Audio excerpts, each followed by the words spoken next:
The Viking horned helmet. The myth behind the legend. Picture a Viking warrior standing on the deck of a longship, a round shield on his arm, an axe at his side, a beard blowing in the cold northern wind, and on his head, a helmet with enormous horns. It is one of the most recognizable images in history. But there is a problem. That helmet probably never existed. Not as the battlefield equipment of Viking warriors, anyway. So where did the famous horned Viking helmet come from? And what did Viking warriors actually wear? To answer those questions, we have to separate archaeology from centuries of art, legend, and popular culture. The Vikings. The Viking Age is generally dated from the late 8th century to the 11th century. During this period, Scandinavian seafarers traveled, traded, raided, settled, and fought across enormous parts of Europe and beyond. They were not simply warriors. They were farmers, merchants, explorers, craftsmen, rulers, and sailors. But warfare was certainly an important part of Viking society. And if we want to know what Viking warriors wore, archaeology gives us some important clues. The surprising part is how little Viking Age helmet material has survived. The National Museum of Denmark notes that only one preserved Viking Age helmet is known in complete form, the famous Geirmundbu helmet from Norway. And it has no horns.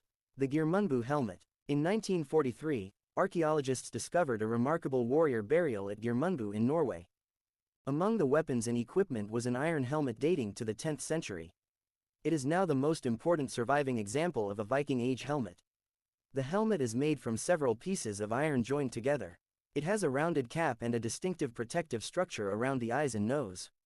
And most importantly, there are no horns, no evidence of horns, no decorative attachments that suggest horns once stood on either side. Instead, its design appears focused on protection.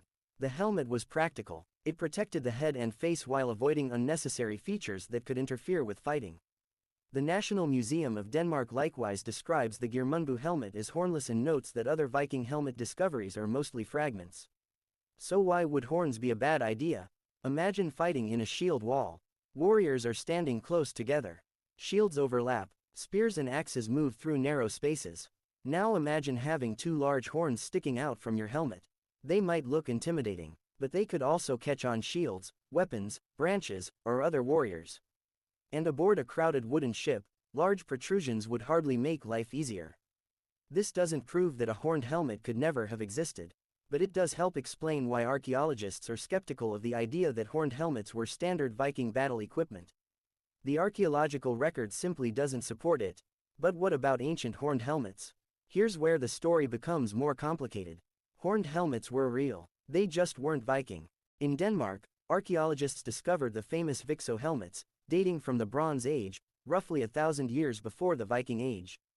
These helmets feature dramatic horn-like projections. So when later artists imagined ancient northern warriors, they had genuine examples of horned headgear to draw upon.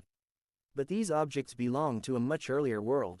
They are not evidence that Viking warriors wore similar helmets.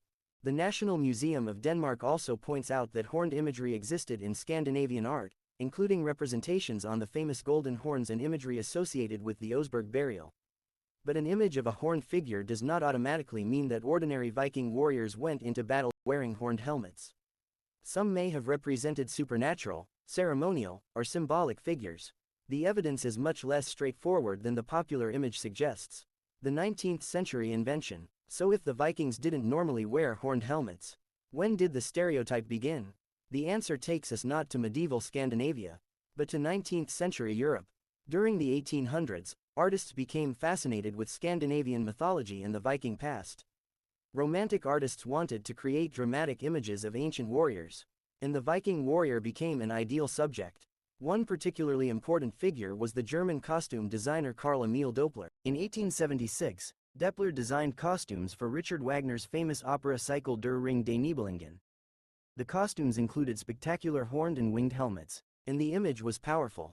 It was theatrical, it was instantly recognizable, and audiences remembered it. Historians have identified Wagner's 1876 production as one of the major turning points in the creation of the modern horned Viking stereotype. From opera to pop culture. Once the horned helmet entered popular imagery, it spread rapidly. Illustrations showed Vikings with horns. Books repeated the image, posters repeated it, costumes repeated it. Eventually, movies, television, Cartoons, sports teams, video games, and Halloween costumes made the horned helmet almost inseparable from the word Viking.